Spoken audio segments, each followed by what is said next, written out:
Passo número 6 em direção à riqueza. Planejamento organizado.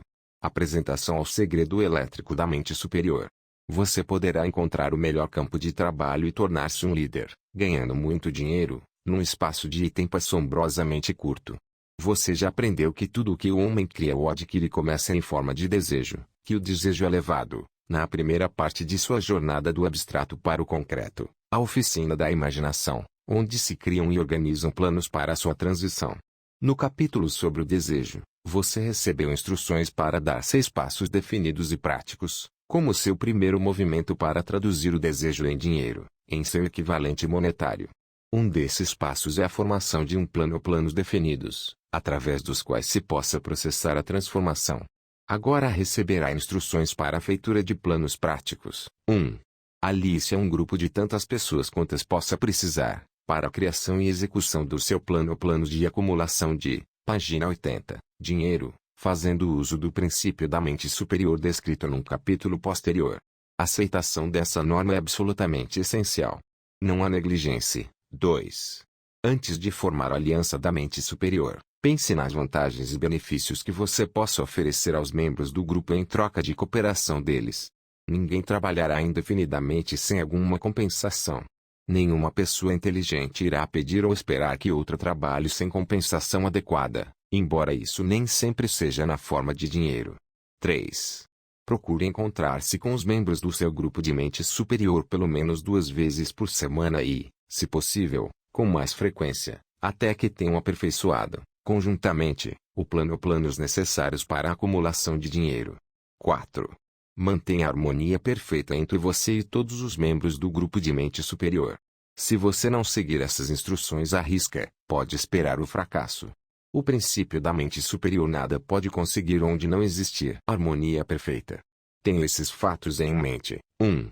Você está envolvido numa empresa da maior importância para você. Para ter certeza de sucesso, deve ter planos impecáveis. 2.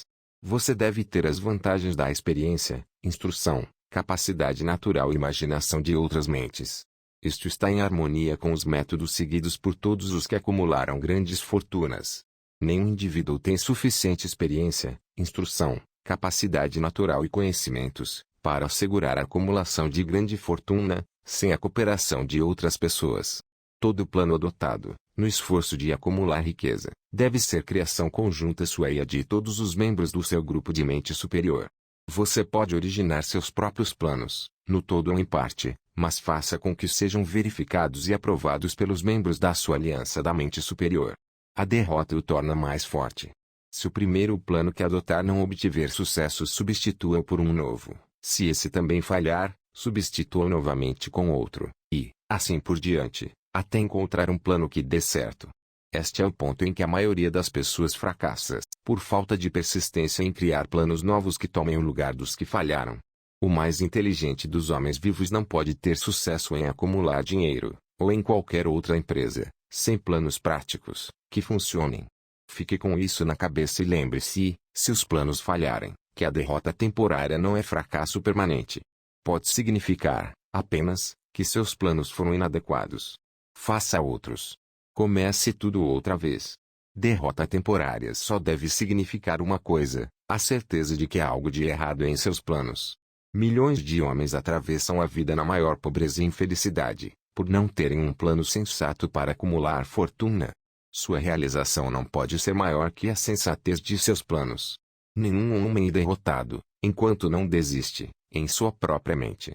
James J. foi temporariamente derrotado quando tentou, pela primeira vez, levantar o capital necessário à construção da estrada de ferro de leste a oeste, mas ele também transformou a derrota em vitória, através de novos planos.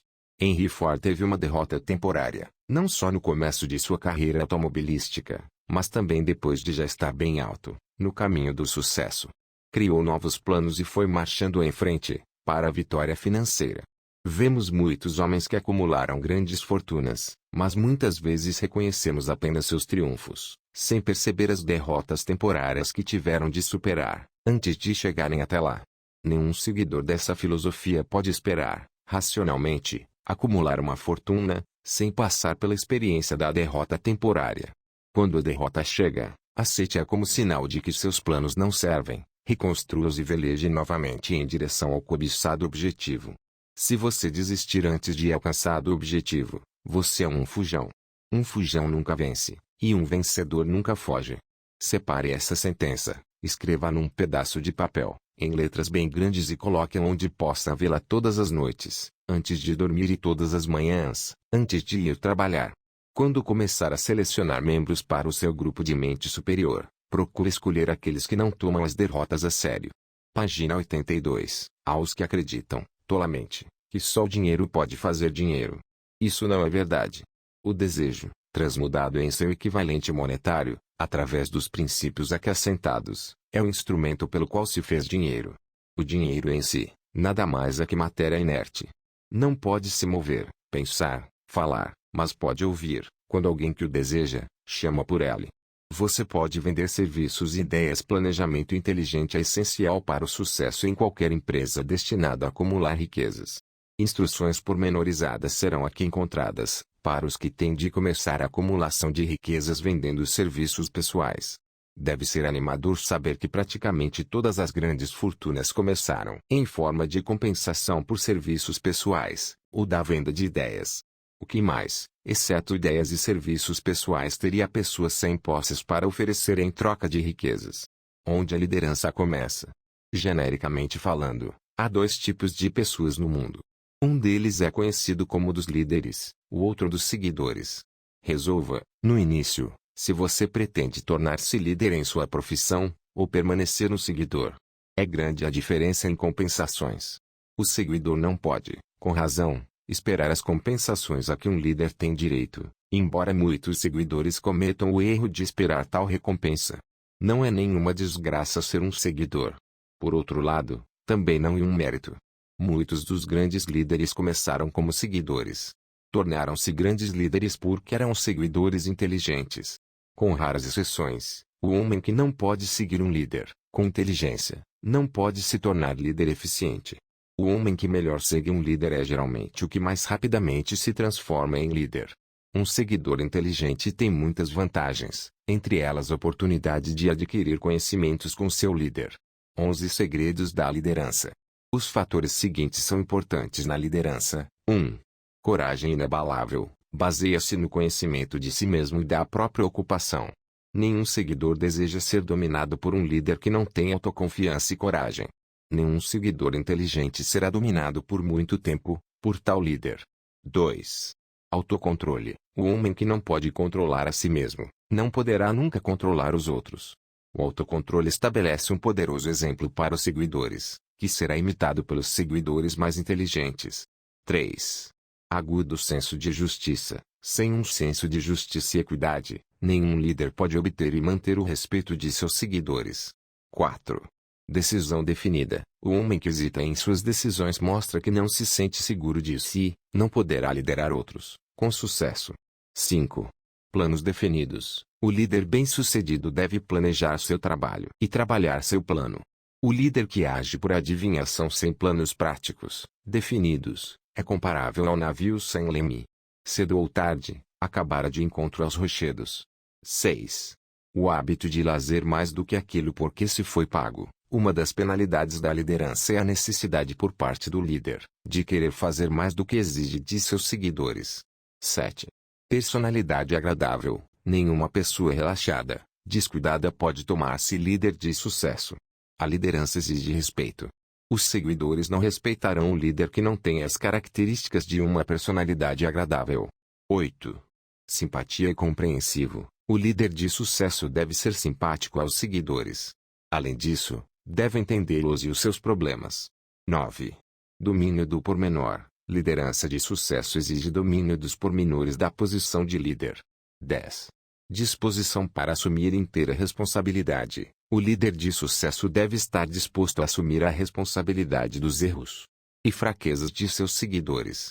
Se tentar se livrar dessa responsabilidade, não permanecerá o líder. Se um de seus seguidores comete um erro e se mostra incompetente, o líder deve considerar que foi ele quem falhou. 11. Cooperação. O líder de sucesso deve compreender e aplicar o princípio do esforço cooperativo e ser capaz de induzir seus seguidores a fazer o mesmo. Liderança exige poder e poder exige cooperação. Página 84. Há duas formas de liderança. A primeira, que é a mais eficiente, é a liderança por consentimento e com a simpatia dos seguidores. A segunda é a liderança pela força, sem o consentimento e a simpatia dos seguidores. A história está repleta de provas de que a liderança pela força não pode durar. A queda e desaparecimento de ditadores e reis é bem significativa. Revela que o povo não seguirá, indefinidamente, a liderança forçada. Napoleão, Mussolini, Hitler foram exemplos de liderança pela força. Sua liderança passou. Liderança por consentimento dos seguidores é o único tipo que pode durar. Os homens podem seguir, temporariamente, a liderança forçada, mas não o farão com boa vontade. O novo tipo de liderança abrangerá os 11 fatores de liderança descritos neste capítulo, assim como alguns outros fatores. O homem que faz deles a base de sua liderança encontrará muitas oportunidades de liderar em qualquer fase da vida. Porque os líderes falham. Chegamos agora aos erros principais dos líderes que falham. É tão essencial saber o que não se deve fazer, quanto saber o que se deve fazer. 1. Inabilidade em organizar pormenores. Liderança eficiente exige habilidades de organizar e dominar os pormenores. Nenhum líder verdadeiro pode estar ocupado demais para fazer algo que se lhe peça, na sua capacidade de líder. Quando um homem, seja líder ou seguidor, admite que está ocupando demais para mudar os planos ou dar atenção a qualquer emergência, admite sua ineficiência. O líder de sucesso deve dominar todos os detalhes relativos à sua posição. Isso significa, é claro, que deve adquirir o hábito de relegar detalhes a auxiliares capazes. 2. Má vontade em fazer serviços humildes. Líderes verdadeiramente grandes estão dispostos, se a ocasião o exige, a fazer qualquer tipo de trabalho, que pediriam a outros para executar. Os maiores dentre vós serão os servos de todos. É a verdade que todos os líderes capazes observam e respeitam. 3. Expectativa de pagamento pelo que sabem em vez de o que fazem com o que sabem. O mundo não paga os homens pelo que sabem. Paga-os pelo que fazem, ou induzem outros a fazer. Página 85, 4. Medo da competição dos seguidores. O líder que teme que um dia seus seguidores possa tomar-lhe o lugar está praticamente fadado a concretizar o temor, cedo ou tarde. O líder capaz treina substitutos aos quais possa delegar, quando quiser, qualquer dos pormenores de seu cargo. Somente dessa maneira pode o líder multiplicar-se e preparar-se para estar em vários lugares, dando atenção a muitas coisas ao mesmo tempo.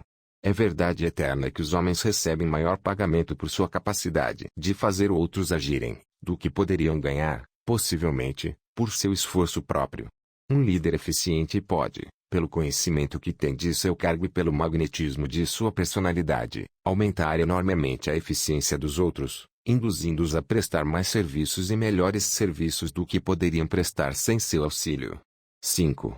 Falta de imaginação. Sem imaginação, o líder é incapaz de enfrentar emergências e de criar planos para orientar, eficientemente, seus seguidores. 6.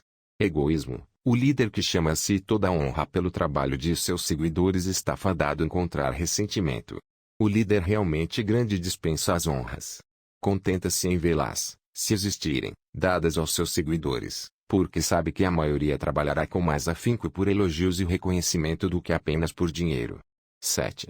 Intemperança. Os seguidores não respeitam o líder intemperado. Além disso, a intemperança, em qualquer de suas variadas formas, destrói a resistência e a vitalidade dos que a ela cedem. 8. Deslealdade. Isso talvez devesse constar no começo da lista. O líder que não é leal aos que nele confiaram, aos seus associados, aos seus superiores e aos inferiores, não pode manter a liderança por muito tempo.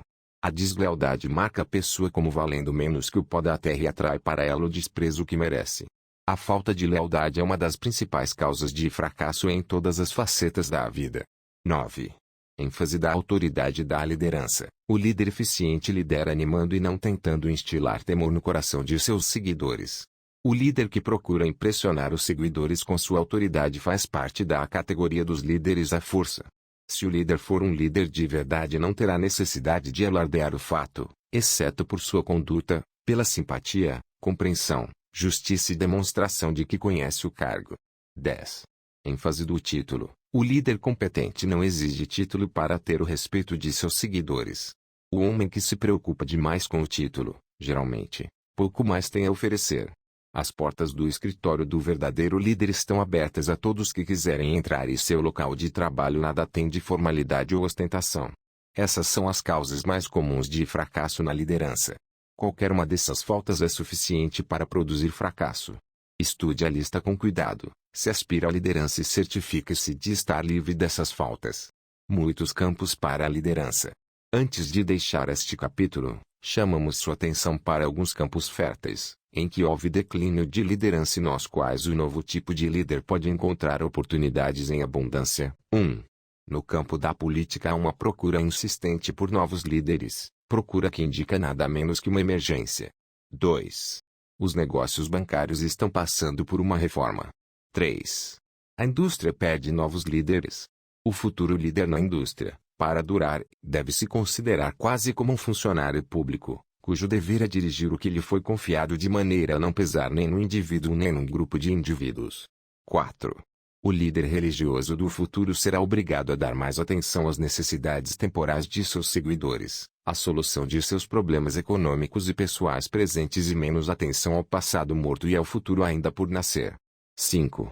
Nas profissões jurídicas, médicas e educacionais, um novo tipo de liderança e, até certo ponto, novos líderes, se tornarão necessários. Isso é especialmente verdade no campo da educação. O líder nesse campo deverá, no futuro, encontrar meios e modos de ensinar as pessoas a aplicar o conhecimento recebido na escola. Deverá lidar mais com a prática e menos com a teoria.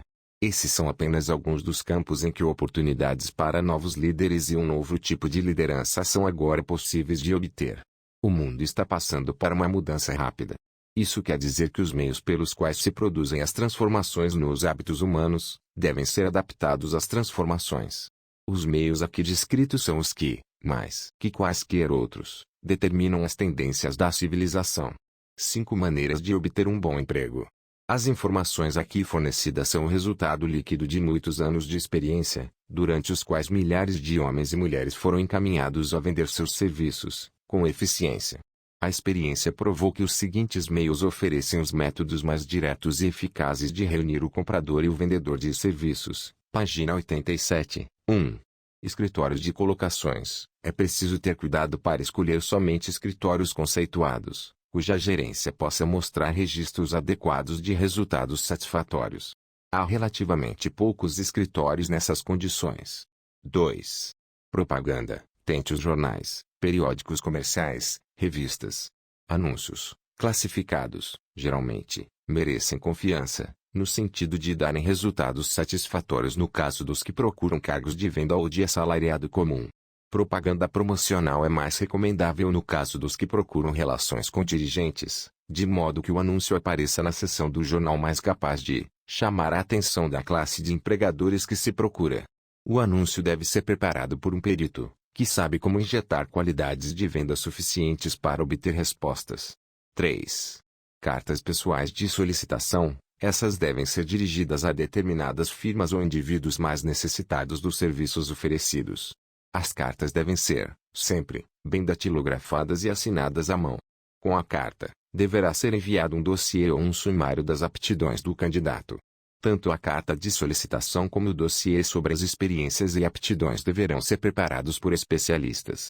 Vejam as instruções referentes aos dados que devem ser fornecidos. 4. Solicitação através de conhecimentos pessoais. Se possível, o candidato deve tentar uma aproximação com os empregadores em perspectiva, através de amigos comuns. Esse método é especialmente vantajoso no caso dos que procuram ligações com dirigentes e não querem dar a impressão de se estar mascateando. 5. Solicitação pessoal. Em alguns casos pode ter mais efeito o candidato oferecer os serviços pessoalmente aos empregadores em perspectiva. Nesses casos, deve ser apresentada, por escrito, uma lista dos requisitos para o cargo, uma vez que futuros empregadores desejam, muitas vezes, discutir as fichas apresentadas com os sócios. Como preparar um sumário ou um dossiê?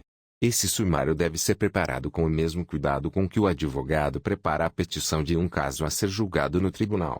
A não ser que o candidato tenha experiência no preparo dos sumários, deve ser consultado um perito e seus serviços requisitados para tal propósito. Comerciantes de sucesso empregam homens e mulheres que compreendem a arte e a psicologia da propaganda, para apresentar os méritos do seu produto. Quem tiver serviço pessoal a oferecer, deve fazer o mesmo. Os dados seguintes devem aparecer no sumário. 1. Educação. Declare em poucas linhas, mas com segurança, a instrução que teve e quais as matérias em que se especializou na escola, dando as razões da especialização. Página 88. 2. Experiência. Se você teve alguma experiência em cargos similares que procura, descreva-as, declarando nomes e endereços dos empregadores anteriores. Assegure-se de estar salientando qualquer experiência especial que possa ter tido e que o capacitaria a ocupar o cargo que deseja. 3. Referências. Todas as firmas comerciais, praticamente, desejam saber tudo sobre resultados anteriores, antecedentes, etc., dos empregados em perspectiva, que procuram cargos de responsabilidade. Acrescente ao sumário breves fotocópias de cartas de A. Empregadores anteriores. B. Antigos professores. C. Pessoas proeminentes, cujo julgamento mereça confiança. 4. Uma fotografia. Coloque junto ao sumário uma fotografia sua, recente e não enquadrada. 5. Candidate-se a um cargo específico. Evite solicitar um cargo, sem descrever exatamente o cargo determinado que deseja. Nunca solicite, apenas, um cargo. Isso indica falta de aptidões especializadas. 6. Declare suas aptidões para o cargo. Dê todos os pormenores quanto à razão que acredita capacitá-lo para o cargo que procura. Esse é o pormenor mais importante da sua solicitação. Determinam, mais do que qualquer outra coisa, a consideração que irá receber. 7. Ofereça-se para um período de prova. Isso pode parecer uma sugestão radical, mas a experiência demonstrou que raramente falha para conquistar, ao menos, uma tentativa. Se estiver certo de suas aptidões, uma prova é tudo de que precisa. Além disso, a oferta indica que você tem confiança em sua capacidade de ocupar o cargo que procura. É muito convincente. Deixe bem claro que sua oferta se baseia em A. Sua confiança na capacidade que tem de ocupar o cargo. B. Sua confiança na resolução do empregador em perspectiva, de empregá-lo após um período de prova. C. Sua determinação de conquistar o cargo. 8.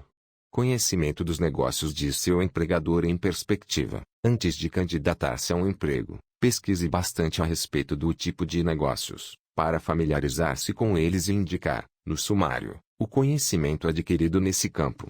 Isso impressionará bem, pois mostrará que você tem imaginação e interesse real no cargo que deseja. Lembre-se de que não é o advogado que melhor conhece as leis, mas o que melhor prepara o caso que vence. Se seu caso for bem preparado e apresentado, a vitória será mais do que metade ganha logo no início. Não tenha medo de se estender demais no dossiê. Os empregadores têm o mesmo interesse em adquirir os serviços, página 89, de candidatos capazes do que você em conseguir o emprego. Na verdade, o sucesso de muitos empregadores de êxito é grandemente devido à sua habilidade em escolher representantes capazes. Eles querem todos os dados possíveis. Lembre-se de mais uma coisa: capricho no preparo do dossiê mostrará ser você pessoa esmerada. Tive oportunidade de ajudar no preparo de dossiês de clientes, que eram tão notáveis e fora do comum, que resultaram no emprego do candidato, sem entrevista pessoal. Ao completar o dossiê, mande encaderná-lo com capricho e escreva, à mão ou à máquina, o seguinte: Dossiê das aptidões de Robert K. Smith. Candidato ao cargo de secretário particular do presidente da Blank Companhia, INC. Mude os nomes cada vez que mostrar o dossiê. Esse toque pessoal chama atenção, com toda certeza. Mande datilografar ou imprimir o dossiê no papel mais fino que puder obter, encadernado em papel pesado, próprio para isso, mudando a capa e o nome da firma a ser inserido, se for mostrá-lo a mais de uma companhia. Sua fotografia deve ser colada a uma das páginas do dossiê. Siga essas instruções ao pé da letra, melhorando-as sempre que sua imaginação sugerir. Vendedores de êxito vestem-se com esmero. Compreendem que a primeira impressão é duradoura. Seu dossiê é seu vendedor. Dê-lhe boas roupas, para que faça um contraste com qualquer coisa que o empregador em perspectiva tenha visto, como solicitação de cargo. Se vale a pena ter o cargo que você deseja, vale a pena, também, tentar consegui-lo. Além do que, se você conseguir se impor ao empregador de maneira que o impressione com sua personalidade, receberá, provavelmente, mais dinheiro por seus serviços, desde o começo, do que receberia se tivesse solicitado o emprego da maneira convencional, costumeira. Página 90. Se você procura emprego através de uma agência de propaganda ou de colocações, mande o agente usar cópias do dossiê ao oferecer seus serviços. Isso ajudará a ganhar a preferência, tanto do agente, como dos empregadores em perspectiva.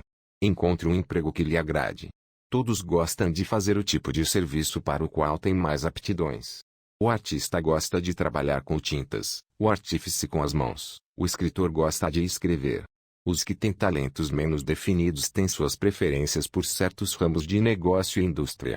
Se há alguma coisa digna de nota nos Estados Unidos é a grande gama de profissões que se oferece, desde lavrar o solo, manufaturar, comerciar, até as profissões liberais. 1. Resolva, exatamente, o tipo de emprego que deseja. Se o emprego ainda não existe, talvez você possa criá-lo. 2. Escolha a companhia ou o indivíduo para o qual deseja trabalhar. 3. Estude o empregador em perspectiva, quanto à política, pessoal e oportunidades de progresso. 4. Pela autoanálise de seus talentos e capacidades, pense no que você pode oferecer e planeje meios e modos de dar vantagens, serviços, incrementos e ideias, que você acredita poder transmitir com êxito. 5. Esqueça-se do emprego. Esqueça se há ou não uma vaga. Esqueça o costumeiro ritual do "tem um emprego para mim"? Concentre-se no que você pode dar. 6. Uma vez feito o plano, contrate um escritor experiente para o redigir de maneira caprichada e com todos os pormenores. 7. Apresente-o à pessoa certa, de autoridade, que fará o resto. Todas as firmas procuram homens que possam oferecer algo de valor, sejam ideias, serviços, ou reações. Todas as companhias têm lugar para o homem que tem um plano de ação definido, vantajoso para a firma. Essa linha de conduta pode tornar alguns dias ou semanas de tempo extraordinário, mas a diferença em pagamento, em progresso e em conquista de reconhecimento, economizar-lhe anos de trabalho árduo, com salário modesto. Tem muitas vantagens, a principal sendo que economizará de 1 a 5 anos de tempo, para alcançar o objetivo almejado. Toda pessoa que começa ou penetra no meio da escada que sobe, o fará por planejamento deliberado e cuidadoso. O público é seu sócio. Homens e mulheres que oferecem seus serviços para melhores proveitos no futuro, devem reconhecer a transformação que teve lugar com referência às relações entre empregador e empregado. As futuras relações entre empregadores e empregados serão como uma sociedade, consistente de 1. Empregador. 2. Empregado. 3. O público a quem servem. Essa nova maneira de oferecer os serviços pessoais é chamada de nova, por muitas razões. Em primeiro lugar, tanto o empregador como o empregado do futuro serão considerados empregados colegas, cuja tarefa será servir o público, com eficiência. No passado, empregadores e empregados negociavam entre si, procurando tirar o máximo uns dos outros, sem considerar que, em última análise, estavam prejudicando o terceiro interessado, o público que serviam. Cortesia e serviço são as palavras-chave do comércio de hoje, aplicando-se à pessoa que negocia serviços pessoais ainda mais diretamente que o empregador a quem ela serve. Em última análise, tanto o empregador como o empregado são empregados pelo público que servem. Se não servirem bem, pagam com a perda do privilégio de servir. Todos nós nos lembramos do tempo em que o homem que lia o medidor de gás batia na porta com força suficiente para quebrá-la. Quando se lhe abria a porta, entrava sem ser convidado, com uma carranca que parecia dizer claramente: "Por que me fizeram esperar?" Tudo isso mudou agora. O homem que lê o relógio de gás comporta-se como um cavalheiro que está encantado de servi-lo. Antes que as companhias de gás percebessem que seus empregados carrancudos estavam acumulando responsabilidades impossíveis de eliminar, os educados vendedores de fogões a óleo apareceram, fazendo um negócio da China.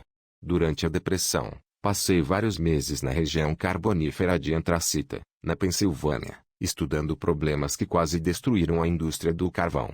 Empregadores e empregados procuravam explorar uns aos outros, acrescentando, página 92, o custo das negociações ao preço do carvão, até descobrirem que tinham criado um comércio magnífico para os fabricantes de utilidades domésticas à base de óleo e para os produtores de óleo bruto. Esses exemplos servem para chamar a atenção dos que têm serviços pessoais a oferecer, para mostrar que estamos onde estamos por causa de nossa própria conduta. Se existe um princípio de causa e efeito que controla os negócios, as finanças e o transporte, o mesmo princípio controla indivíduos e lhes determina o status econômico. Valorize-se de 3 maneiras. As causas do sucesso em oferecer serviços com eficiência e de modo permanente foram claramente descritas. A não ser que tais causas sejam estudadas, analisadas, entendidas e aplicadas, ninguém pode negociar seus serviços de modo eficaz e permanente. Cada um deve ser vendedor em causa própria no que se refere a serviços pessoais. A qualidade e quantidade de serviços prestados e o espírito em que são prestados, determinam, em grande parte, o valor e a duração do emprego. Para negociar serviços pessoais com eficiência, o que significa um mercado permanente, por um preço satisfatório, sob condições agradáveis, deve-se adotar e seguir a fórmula QQI, que significa qualidade, mais quantidade, mais o espírito adequado de cooperação são iguais à vendagem perfeita de serviço. Lembre-se da fórmula QQI, mas faça mais que isso, aplique como hábito. Analisemos a fórmula para nós certificarmos de que entendemos exatamente o que significa. 1. Qualidade do serviço deve ser interpretada significando a execução de cada pormenor, ligada ao seu cargo, da maneira mais eficiente possível, sempre com o objetivo de conseguir maior eficiência. 2. Quantidade do serviço deve ser entendida como sendo o hábito de prestar todo o serviço de que você é capaz, em todas as ocasiões, com o propósito de aumentar a quantidade de serviço prestado, à medida que se desenvolve maior habilidade, através da prática e da experiência. Novamente se dá ênfase à palavra hábito. 3. Espírito do serviço deve ser interpretado como sendo o hábito de conduta agradável e harmoniosa, que induzirá a cooperação dos sócios e colegas. Página 93. A adequação de quantidade e qualidade de serviço não é suficiente para manter um mercado permanente para seus serviços. A conduta ou espírito com que você presta o serviço é fator determinante forte, tanto relativamente ao pagamento que você recebe como à duração do emprego. Andrew Carnegie frisou esse ponto mais que os outros, com relação à descrição dos fatores que levam ao sucesso, ao negociar serviços pessoais. Salientou inúmeras vezes a necessidade de uma conduta harmoniosa. Acentuou que jamais reteria qualquer homem, por maior a quantidade ou por mais eficiente a qualidade de seu trabalho, a não ser que trabalhasse num espírito de harmonia. Insistia em que os homens tinham de ser agradáveis. Para provar que dava alto valor a essa qualidade, ajudou homens, que se ajustaram a seus padrões, a tornarem-se extremamente ricos. Os que não se ajustaram, tiveram de ceder lugar a outros. A importância de uma personalidade agradável é acentuada por ser fator que possibilita prestar serviços dentro do espírito certo. Se alguém tem uma personalidade que agrada e presta serviços num espírito de harmonia, essas qualidades muitas vezes compensam deficiências, tanto na qualidade quanto na quantidade dos serviços prestados. Contudo, nada pode substituir uma conduta agradável. Você é do tipo da Kautomala? A pessoa cuja renda provém totalmente da venda de serviços pessoais não é menos comerciante que o homem que vende utilidades.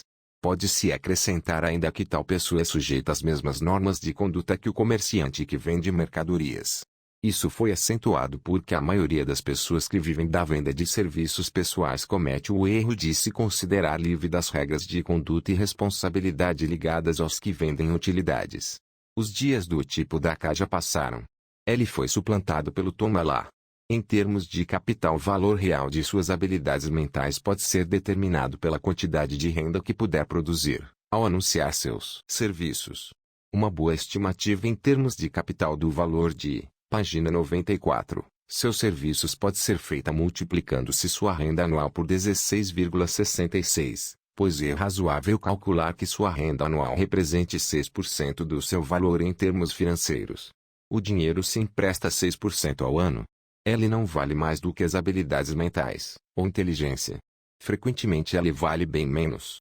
Capacidades mentais competentes, se negociadas com eficiência, representam uma forma de capital muito mais desejável que a que se exige para levar adiante uma negociação comercial com commodities, porque as capacidades mentais são uma forma de capital que não pode ser depreciada de forma permanentemente por meio de crises ou depressões, e que tampouco pode ser roubada ou perdida. Além disso, o dinheiro que é essencial à negociação comercial é tão sem valor quanto um monte de areia, até que ele seja associado a habilidades mentais eficientes. 31 modos de falhar. A maior tragédia da vida consiste em homens e mulheres que tentam seriamente e falham. A tragédia está na maioria avassaladora de gente que falha, comparada aos poucos que vencem.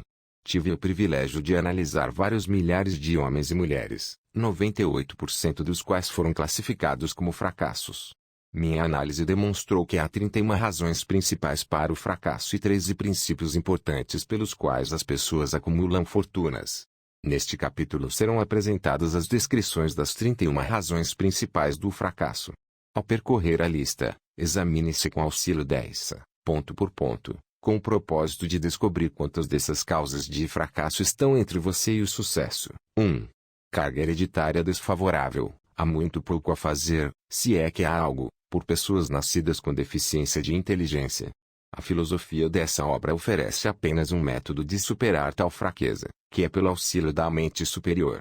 Observe, porém, que esse é, no entanto, o único dos 31 casos de fracasso que não pode ser facilmente corrigido por qualquer indivíduo. 2. Falta de um propósito bem definido na vida. Não há esperança de sucesso para a pessoa que não tem um propósito central, ou objetivo, definido para perseguir. 98 entre 100 dos que analisei não tinham tal objetivo. Talvez essa fosse a principal causa de seu fracasso. Página 95, 3.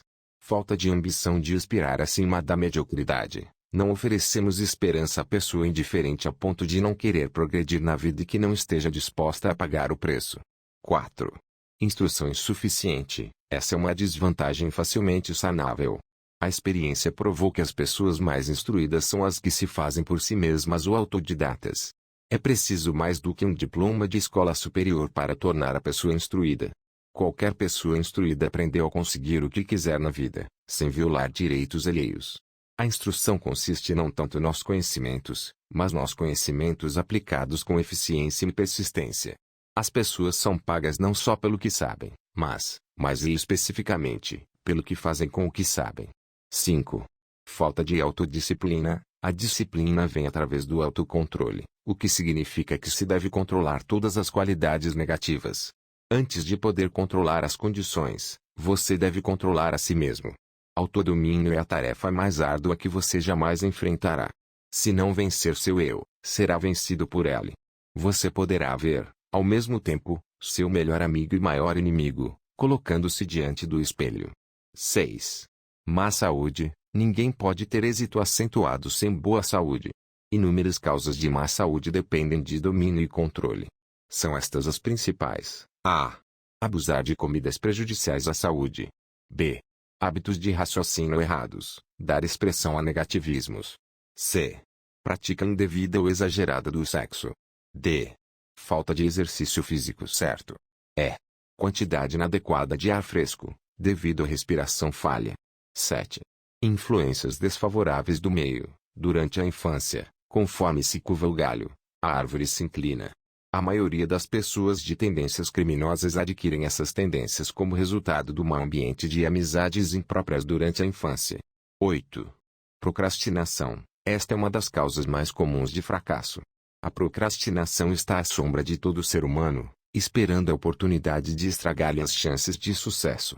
A maioria de nós atravessa a vida como fracassado porque espera o momento certo para começar algo que vale a pena. Não fique esperando.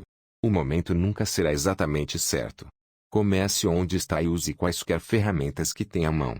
Ferramentas melhores aparecerão ao longo de seu caminho. 9. Falta de persistência. Muitos de nós somos bons iniciadores, mas péssimos finalizadores de todas as coisas que começamos. Além do que, as pessoas estão inclinadas a desistir aos primeiros sinais da derrota. Não há substituto para a persistência. A pessoa que faz da persistência sua palavra-chave, descobre que o velho senhor fracasso finalmente se cansa e vai embora. O fracasso não é capaz de enfrentar a persistência. Página 96, 10. Personalidade negativa. Não há esperança de sucesso para a pessoa que repele os outros, através de uma personalidade negativa. O sucesso vem pela aplicação do poder e esse é atingido pelo esforço conjunto de outras pessoas. Uma personalidade negativa não induz a cooperação. 11. Falta de controle do impulso sexual. A energia sexual é o mais poderoso de todos os estímulos, que levam as pessoas à ação. por ser a mais poderosa das emoções, deve ser controlada pela transmutação e dirigida a outros canais. 12. Desejo descontrolado por ganhar algo de graça. O instinto de jogador leva milhões de pessoas ao fracasso. Provas disso podem ser encontradas no estudo do colapso de Wall Street, em 1929, quando milhões de pessoas tentaram ganhar dinheiro jogando na bolsa. 13. Falta de poder de decisão definido. Homens bem-sucedidos chegam às decisões com rapidez e, se for o caso, as mudam muito lentamente. Homens que fracassam chegam às decisões, se é que chegam, muito lentamente e mudam-nas com rapidez e frequência. Indecisão e procrastinação são irmãs gêmeas. Onde uma se encontra, geralmente, se pode achar a outra. Destrua esse par, antes que ela o prenda à roda de moer do fracasso. 14. Um ou mais dos 6 temores básicos. Esses temores foram analisados para você num dos capítulos seguintes. Devem ser dominados, antes de você poder oferecer seus serviços com eficiência. 15. Escolha errada do cônjuge. Essa é uma das causas mais comuns do fracasso. O casamento põe as pessoas em contato íntimo. Se essa relação não for harmoniosa, é provável que venha o fracasso. Além disso, trata-se de uma forma de fracasso marcada pela tristeza e infelicidade, destruindo todos os sinais de ambição. 16. Excesso de cautela. A pessoa que não se arrisca, geralmente tende a se contentar com as sobras, quando os outros já se satisfizeram, exercendo suas escolhas. O excesso de cautela é tão prejudicial quanto a pouca cautela. Ambos os extremos devem ser evitados. A própria vida está repleta do elemento do risco ou perigo. 17. Escolha errada dos sócios comerciais. Essa é uma das causas mais comuns de fracasso em negócios. Ao oferecer serviços pessoais, deve-se ter grande cuidado em escolher um empregador que seja uma inspiração e que seja, ele próprio, inteligente e bem-sucedido. Nós imitamos aqueles com quem nos associamos mais proximamente. Escolha um empregador que mereça ser imitado. 18. Superstição e preconceito. Superstição é um tipo de temor. É também um sinal de ignorância. Os homens de êxito mantêm a mente aberta e não temem nada. 19. Escolha errada de vocação. Ninguém pode obter sucesso numa linha de atividade que não goste. O passo mais importante na negociação de serviços pessoais é a seleção de uma ocupação a qual você possa se entregar de corpo e alma. Página 97, 20. Falta de concentração de esforço. O pau para toda obra raramente é bom em alguma coisa. Concentre seus esforços em um objetivo definido, principal. 21. O hábito dos gastos indiscriminados. Uma mão aberta não pode ter sucesso, principalmente porque está sempre apavorado com a pobreza. Forme o hábito da economia sistemática, guardando uma porcentagem definida da sua renda. Dinheiro no banco proporciona uma base segura de coragem, ao negociar a venda de serviços pessoais. Sem dinheiro, é preciso aceitar o que é oferecido e ficar contente de obtê-lo. 22. Falta de entusiasmo. Sem entusiasmo não se pode ser convincente. Além disso, o entusiasmo é contagiante e a pessoa que o tem sob seu domínio é geralmente bem-vinda em qualquer grupo de pessoas. 23. Intolerância. Quem tiver mentalidade estreita raramente progride. A intolerância significa que se parou de adquirir conhecimentos. As formas mais danosas de intolerância são as que se relacionam com diferenças de opinião religiosa, racial e política. 24. Intemperança. As formas mais prejudiciais de intemperança relacionam-se com atividades gastronômicas, alcoólicas e sexuais. Abusar de qualquer delas é fatal ao sucesso. 25. Inabilidade de cooperar com outros. Mais gente perde os cargos e grandes oportunidades na vida por essa falta, que por todas as outras razões combinadas. É uma falha que nenhum homem de negócios ou líder bem informado irá tolerar. 26. Posse de poder não adquirido para esforço próprio. Filhos e filhas de gente rica e os que herdam dinheiro, ganho por outrem. O poder, nas mãos de quem não o adquiriu gradualmente, é, não raro, fatal ao sucesso. Riqueza rápida demais é mais perigosa que a pobreza. 27. Desonestidade intencional. Não há substituto para a honestidade. Pode-se ser temporariamente desonesto, por força das circunstâncias, sobre as quais não se tem controle, sem dano permanente. Mas não há esperança para a pessoa desonesta por livre escolha. Mais cedo ou mais tarde, suas ações a apanham e ela pagará com a perda da reputação e talvez até da liberdade. 28. Egoísmo e vaidade. Essas qualidades são verdadeiras luzes vermelhas, que avisam os outros que se afastem. São fatais ao sucesso. 29. Adivinhar em vez de pensar. A maioria das pessoas é indiferente ou preguiçosa demais para reunir fatos com os quais raciocine com exatidão. Preferem agir baseadas em opiniões, criadas por adivinhação ou julgamentos instantâneos. 30. Falta de capital. Essa é uma causa comum de fracasso, entre os que começam em negócios, pela primeira vez, sem reserva suficiente de capital para absorver o choque de seus erros e aguentá-los até que estabeleçam sua reputação. 31. Outras causas de fracasso. Inclua aqui qualquer outra causa principal de um fracasso que você tenha sofrido e que não tenha sido incluída na presente lista. Página 98. Nessas 31 causas principais de fracasso encontra-se a descrição da tragédia da vida, que acontece a praticamente todos os que tentam e falham. Será de grande utilidade se você puder pedir a alguém que o conheça bem, para percorrer essa lista com você, ajudando-o a se analisar através das 31 causas do fracasso. Será benéfico se o tentar sozinho. A maioria das pessoas não pode se ver como outros a veem. Você pode ser uma delas. Como é que você se anuncia? O mais antigo dos conselhos é: homem, conhece a ti mesmo. Se você quiser negociar mercadorias com sucesso, deve conhecer essas mercadorias. O mesmo se aplica à negociação de serviços pessoais. Você deve conhecer todas as suas fraquezas pessoais, para que possa superá-las ou eliminá-las completamente. Você deve conhecer seus pontos fortes, de modo que possa chamar a atenção para eles, quando estiver oferecendo seus serviços. Só é possível conhecer-se através de uma análise precisa. A loucura da ignorância em relação a si mesmo foi exibida por um jovem, que solicitou um cargo ao gerente de afamada companhia. Causou ótima impressão, até que o gerente lhe perguntou que salário esperava. Respondeu que não tinha soma fixa em mente, falta de objetivo definido. O gerente então replicou: pagar-lhe-emos o que vale, depois de uma semana de experiência. Não aceitarei isso, disse o solicitante, porque estou ganhando mais do que isso, onde estou empregado atualmente. Antes mesmo de começar a negociar um reajustamento de salário em seu cargo presente ou de procurar emprego em outra parte, esteja seguro de que vale mais do que recebe atualmente. Uma coisa é querer dinheiro, todos querem mais, mas é bem diferente valer mais.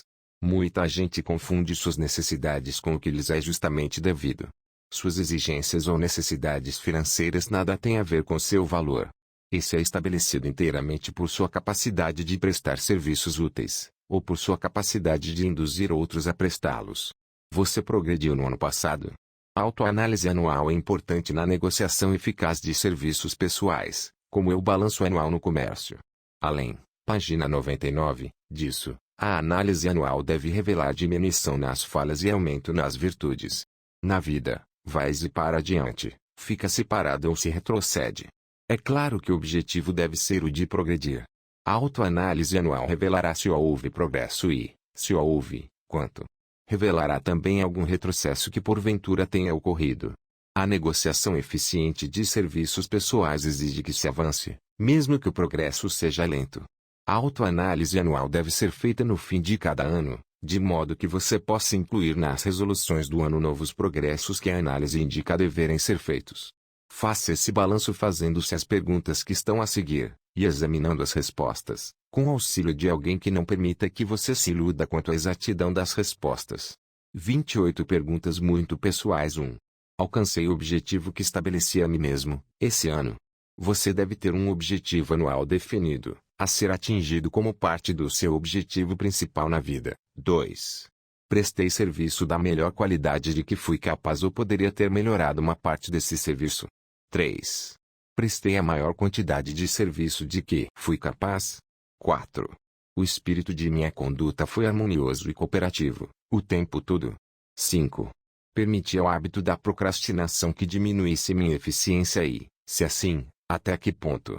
6. Melhorei minha personalidade e, se assim, de que maneira. 7.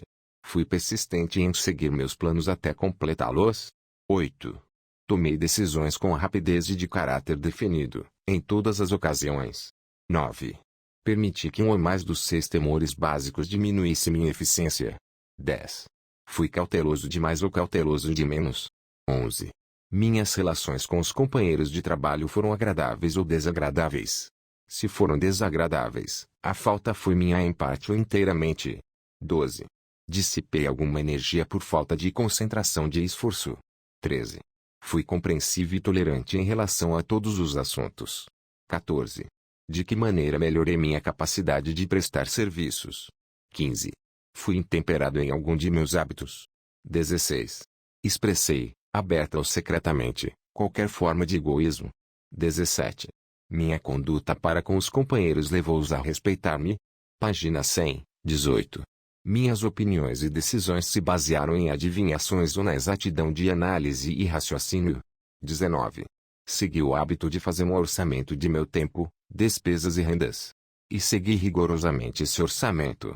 20.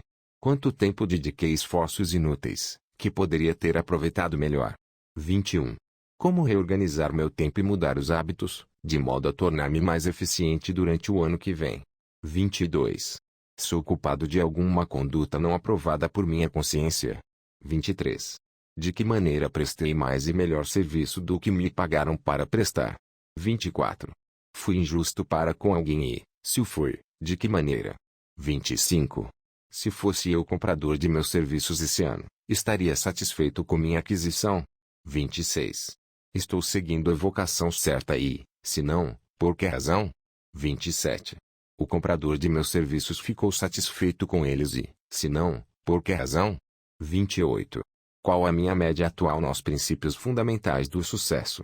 Tire essa média com justiça e franqueza, fazendo-a verificar por alguém com coragem suficiente para executá-la com exatidão. Tendo lido e assimilado os dados desse capítulo, você está, agora, pronto a criar um plano prático para negociar seus serviços pessoais. Nesse capítulo encontrará a descrição adequada de cada princípio essencial no planejamento da venda de seus serviços pessoais, incluídos os atributos principais da liderança, as causas mais comuns de fracasso na liderança, descrição dos campos de oportunidade para a liderança, causas principais do fracasso em todas as fases da vida e as perguntas importantes que deverão ser usadas na autoanálise. Essa apresentação pormenorizada e exata de dados foi incluída porque será necessária a todos que precisam começar a acumular riquezas, negociando serviços pessoais. Aqueles que perderam a fortuna e os que estão começando a ganhar dinheiro nada têm a oferecer, senão serviços pessoais, em troca de riquezas. Por isso, é essencial que disponham dos dados práticos necessários à negociação de serviços, para melhor proveito. A assimilação e compreensão completas dos dados aqui apresentados será útil na negociação de serviços e ajudará também a pessoa a ser mais capaz de análise e capaz de julgar os outros. Os dados serão inestimáveis a diretores de pessoal, gerentes de emprego e outros dirigentes, encarregados da seleção, página 101, de empregados e da manutenção de organizações eficientes. Se você duvidar dessa afirmação, experimente sua eficácia, respondendo, por escrito, as 28 perguntas de autoanálise. Suas vastas oportunidades de acumular riquezas. Agora que analisamos os princípios pelos quais se podem acumular riquezas, perguntaremos, naturalmente, onde encontrar oportunidades favoráveis para aplicar esses princípios. Muito bem, façamos um balanço e vejamos o que os Estados Unidos oferecem à pessoa que procura grandes ou pequenas riquezas. Para começar, lembremos-nos, todos nós, de que vivemos num país em que todo cidadão cumpridor da lei goza de liberdade de pensamento e liberdade de ação, sem paralelo no mundo inteiro. Muitos de nós jamais fizemos um balanço das vantagens dessa liberdade. Jamais comparamos essa liberdade ilimitada com a liberdade reduzida de outros países. Aqui nós temos liberdade de pensamento, liberdade na escolha e no gozo da instrução, liberdade de religião, liberdade política, liberdade na escolha de um negócio, profissão ou ocupação, liberdade de acumular e possuir, sem ser molestado, toda a propriedade que podemos acumular, liberdade de escolher nossa residência, liberdade de matrimônio, liberdade através de oportunidades iguais a todas as raças, liberdade de locomover-se de um estado a outro, liberdade na escolha dos alimentos e liberdade de concorrer a qualquer posto, na vida, para o qual estejamos preparados, mesmo a presidência dos Estados Unidos. Temos outras formas de liberdade, mas essa lista dará uma visão geral das mais importantes, que constituem oportunidades do mais elevado grau. Essa vantagem de liberdade é tanto mais visível quanto os Estados Unidos são o único país que garante a cada cidadão, nativo ou naturalizado, Uma lista de liberdades tão amplas e variadas. Em seguida, recapitulemos algumas bênçãos que a nossa liberdade tão difundida colocou ao alcance de nossas mãos. Tomemos, como exemplo, a família americana média, isto é, a família de renda média, e somemos os benefícios de que dispõe cada membro da família, nessa terra de oportunidades. Id. Página 102, muitas oportunidades. Depois da liberdade de pensamento e ação vem alimentação, vestuário e abrigo, as três necessidades básicas da vida. Alimentação, por causa da nossa liberdade universal, a família americana tem, ao seu dispor, à porta mesmo, a mais variada seleção de alimentos, encontrada em qualquer parte do mundo, por preços ao seu alcance econômico. Vestuário, em qualquer parte dos Estados Unidos, a mulher de padrão médio pode se vestir com conforto e capricho, por menos de $500 por ano e o homem médio idem, ou por menos ainda. Abrigo, a família média vive num apartamento confortável, aquecido, iluminado a eletricidade, com gás para cozinhar. A torrada da refeição matinal foi feita em torrador elétrico, que custa alguns dólares apenas. A limpeza do apartamento é feita por aspirador elétrico. Água quente e fria correm, a qualquer momento, na cozinha e no banheiro. A comida é conservada na geladeira elétrica. A esposa enrola o cabelo, lava roupa e passa ar, com equipamento elétrico, facilmente manejável pela força obtida ao ligar o fio na tomada da parede. O marido se barbeia com o barbeador elétrico e eles recebem diversão do mundo inteiro, durante 24 horas, se o quiserem, sem despesa, ligando, simplesmente, o rádio ou a televisão. Há ainda outras comodidades nesse apartamento, mas a lista acima dá a boa ideia das evidências concretas da liberdade de que nós, na América do Norte, gozamos. Somente as três necessidades básicas de alimentação, vestuário e abrigo foram mencionadas. O cidadão americano médio tem outros privilégios e vantagens disponíveis em troca de esforço modesto, não excedendo 8 horas diárias de trabalho. O americano médio tem direitos de propriedade assegurados de uma maneira que não se encontra em nenhum outro país do mundo. Ele pode colocar o dinheiro excedente no banco, com a certeza de que seu governo o protegerá e o reembolsará, se o banco falir. Se o cidadão americano quiser viajar de um estado a outro, não precisa de passaporte, nem da permissão de ninguém. Pode ir quando bem entender e voltar quando tiver vontade. Pode, também, viajar de trem, automóvel particular, ônibus, avião, ou navio, conforme sua renda o permitir. Dê crédito ao capital. Muitas vezes ouvimos políticos proclamando a liberdade da América, ao solicitar votos, mas raramente dão tempo ou dedicam esforço suficiente à análise da fonte ou natureza dessa. Página 103. Liberdade. Como não tenho nenhum interesse pessoal, nenhum ódio a exprimir, nenhum motivo escondido a concretizar, tenho o privilégio de entrar numa análise franca do algo misterioso, abstrato, muito mal compreendido, que dá a cada cidadão dos Estados Unidos mais bênçãos, mais oportunidades de acumular riqueza, mais liberdade de todos os tipos, que se possa encontrar em qualquer outro país. Tenho o direito de analisar a fonte e a natureza desse poder invisível, porque conheci e conheço há mais de meio século, vários homens que organizaram esse poder e vários responsáveis por sua manutenção. O nome desse misterioso benfeitor da humanidade é capital. O capital não consiste apenas de dinheiro, mas, mais especialmente, de grupos de homens altamente organizados e inteligentes, que planejam meios e modos de usar dinheiro com eficácia, para o bem do público e para lucro próprio. Tais grupos consistem de cientistas, educadores, químicos, inventores, analistas de negócios, propagandistas, peritos em transportes, contadores, advogados, médicos e homens e mulheres com conhecimentos altamente especializados em todos os campos da indústria e do comércio. Eles são pioneiros, fazem experiências e abrem caminho em novos campos de iniciativa. Mantêm hospitais, escolas superiores, grupos escolares, constroem estradas ótimas, editam jornais, pagam a maior parte das custas do governo, e tomam conta dos múltiplos pormenores essenciais ao progresso humano. Resumindo, os capitalistas são o cérebro da civilização, porque fornecem a matéria de que consistem a educação, o esclarecimento e o progresso humano. O dinheiro sem capacidades mentais é sempre perigoso. Usado com propriedade é o mais importante esteio da civilização. O simples café da manhã, que foi aqui descrito, não poderia ter sido entregue às famílias a um custo módico, ou mesmo a qualquer outro custo, se o capital organizado não tivesse fornecido o maquinário, os navios, as estradas de ferro e o vasto contingente de homens treinados para operá-los. Pode-se ter uma pequena ideia da importância do capital organizado, tentando imaginar-se a si mesmo tendo o peso da responsabilidade de providenciar, sem auxílio do capital, a simples refeição matinal aqui descrita para as famílias de Nova York. Para conseguir o chá, você teria de fazer uma viagem à China ou à Índia, ambas bem distantes dos Estados Unidos. A não ser que você seja excelente nadador, ficaria cansado com a viagem de ida e volta. Depois, confortar-se-ia com outro problema, o que usaria como dinheiro, no caso de ter a resistência física para atravessar o oceano a nado. Página 104. Para fornecer açúcar, teria de fazer outra longa travessia a nado até a América do Sul, uma longa caminhada à região açucareira de Utah. Mesmo assim, você ainda poderia voltar sem o açúcar, porque são necessários esforço e dinheiro para produzir açúcar, para não dizer nada do que é preciso para refiná-lo, transportá-lo e entregá-lo à mesa de refeições, em algum lugar dos Estados Unidos.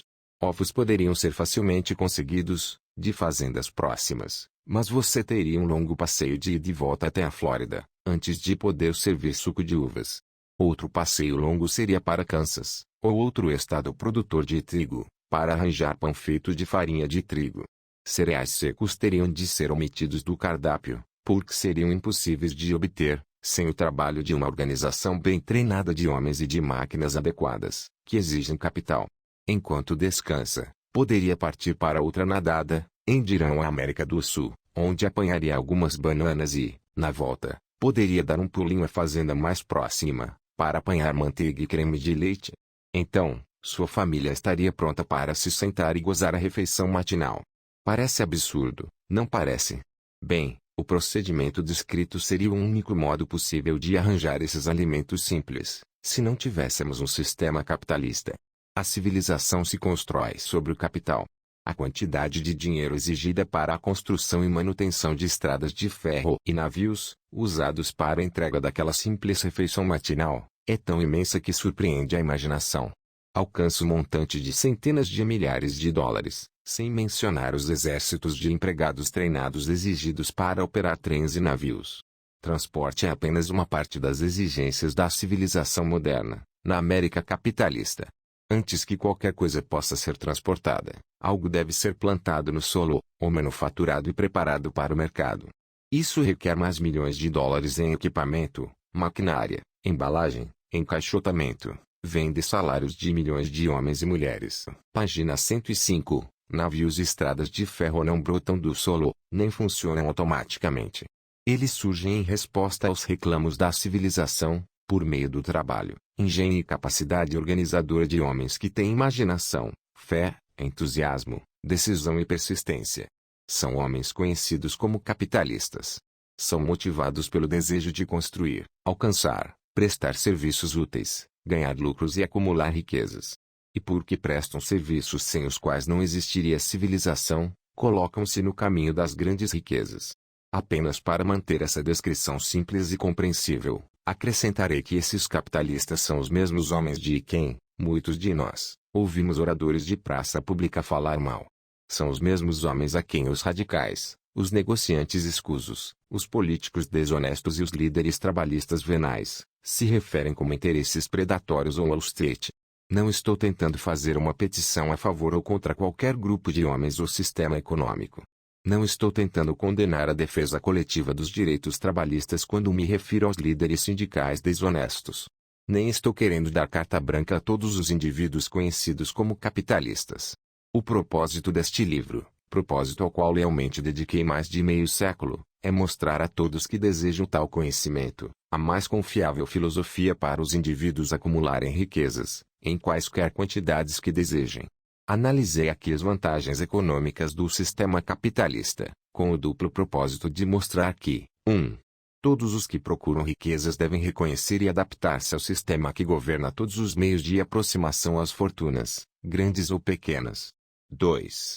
Apresentar o outro lado do quadro que tem sido mostrado por políticos e demagogos que, deliberadamente, encobrem aspectos das questões que eles apresentam, ao se referirem ao capital organizado como algo pernicioso.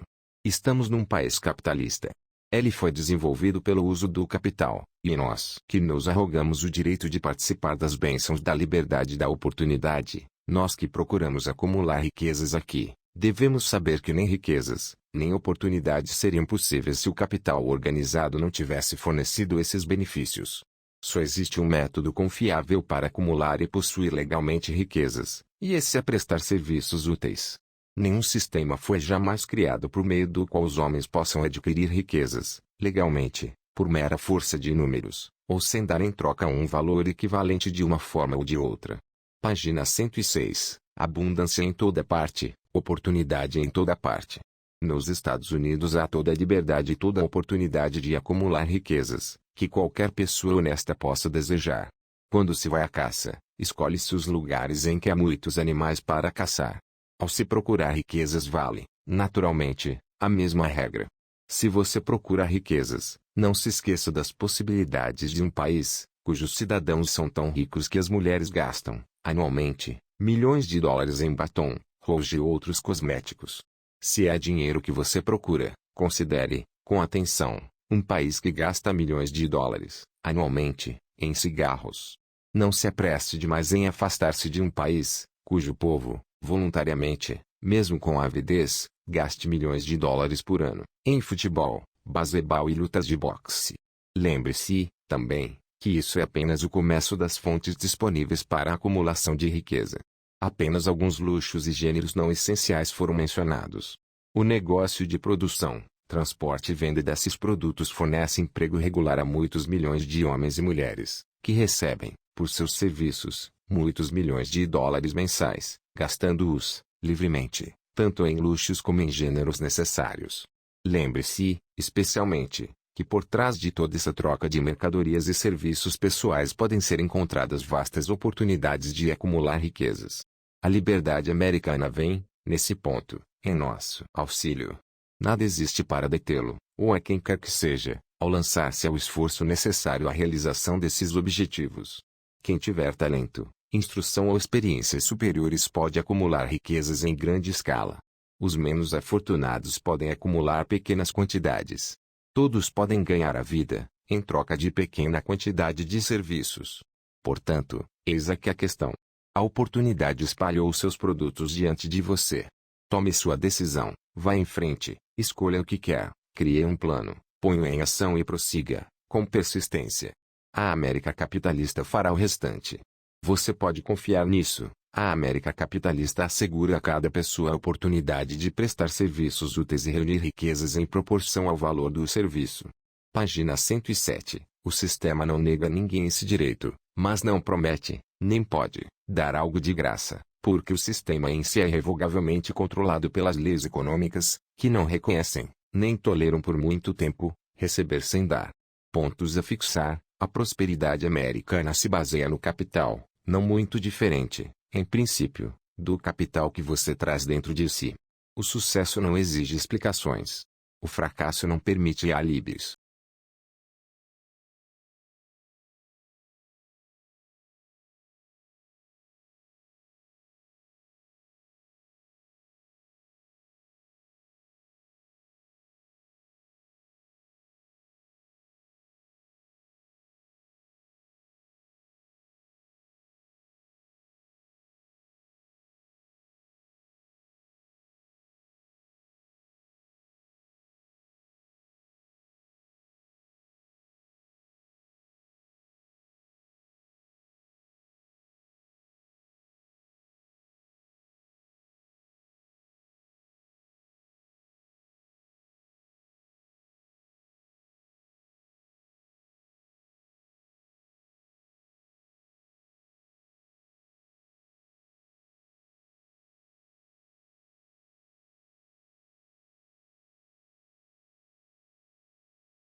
Qualificações.